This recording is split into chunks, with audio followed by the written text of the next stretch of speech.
let's talk about your face. Yeah, your face. More specifically, the ongoing battle over facial recognition these days. In fact, my guest tonight wrote a piece for The Week called "The Government's Creepy Obsession with Your Face."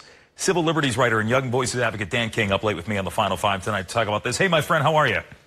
Always a pleasure to be with you, Jim. Okay, so talk about this. I mean, more and more often, we see all of these companies coming out with these facial recognition platforms. It seems like something that was out of Minority Report, something that maybe bond-level stuff, but this is real life now.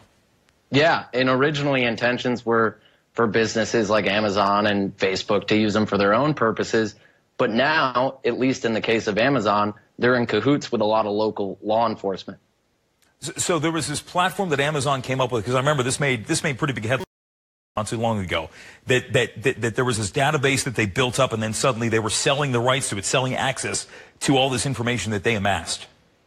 Yeah, and they have access to hundreds of millions of faces and the data that goes with those faces, to the point where they allegedly can match a face over 90% of the time. And they're selling that to local police departments all over the country. Orlando has been very, very into it. So it'll be interesting to see how that plays out. And it could be disastrous for civil liberties. How does this happen in the first place? Because, you know, let's be honest. We know there's surveillance cameras everywhere. There's surveillance cameras here in this studio and in this building. But how does one go about amassing a database of your face, of my face, everybody's faces out there?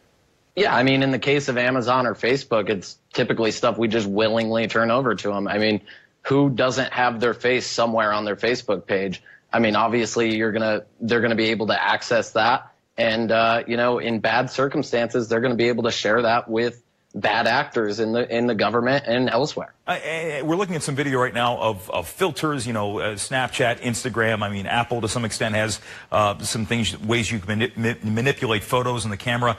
You know, it's funny, one of our guys here, and I told him when we booked you tonight, because this is something he asked me quite a bit about.